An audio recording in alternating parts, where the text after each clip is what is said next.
The story of the persistent widow in the gospel is often interpreted as a call to us to persevere in prayer, to never give up, never surrender.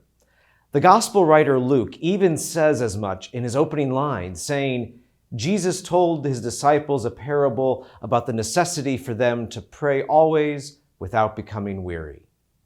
The common way most people approach this scripture is to see themselves as the persistent widow. We are called to have hope and to commit ourselves to the long road of regular prayer. Yet for a moment, I invite us to consider another interpretation, inspired by today's first reading from the third letter of John. In the brief excerpt we have from that letter, we hear the following: Beloved, you are faithful in all you do for the brothers and sisters, especially for strangers. Please help them in a way worthy of God to continue their journey. Therefore, we ought to support such persons so that we may be co-workers in the truth. With that in mind, what if we look again at Jesus' parable, but place ourselves in the sandals of the annoyed judge? In that case, we reflect on the cries of the persistent widows in our world. Who are the brothers and sisters and strangers who keep appearing in our lives? Who are the people who ask for our help?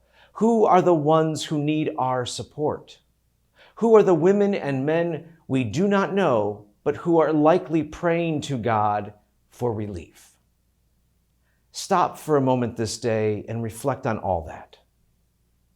Because chances are, we often find ourselves in the position of the judge in Jesus' parable, thinking only about our self-interests and oblivious to the persistent cry of the people all around us. We may be unmindful of the impoverished, the unhoused, those with disabilities, those from outside our borders, or anyone just asking us time and time again to care. On my drive home from work each day here in downtown Washington, D.C., there is a persistent widow at the intersection of a busy stoplight. Every time I am stopped at that light, she is there, asking me to roll down my window and share a few coins, maybe some eye contact. My self-interest, though, the need to get home or the work that is on my mind, keep me from encountering her. The light turns green, and I move on. But the next day, there she is, and the next day, and the next day. Jesus ends the gospel with this piercing question. I tell you, God will see to it that justice is done for them speedily. But when the Son of Man comes, will he find faith on earth? Will the Son of Man find faith in me? If a dishonest judge can be swayed by the cry of the poor, should we not be just as moved?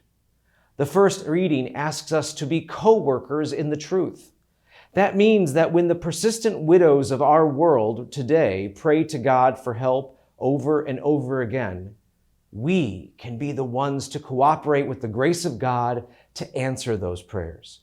God can work through us if we allow him into our hearts, moved with compassion for one another.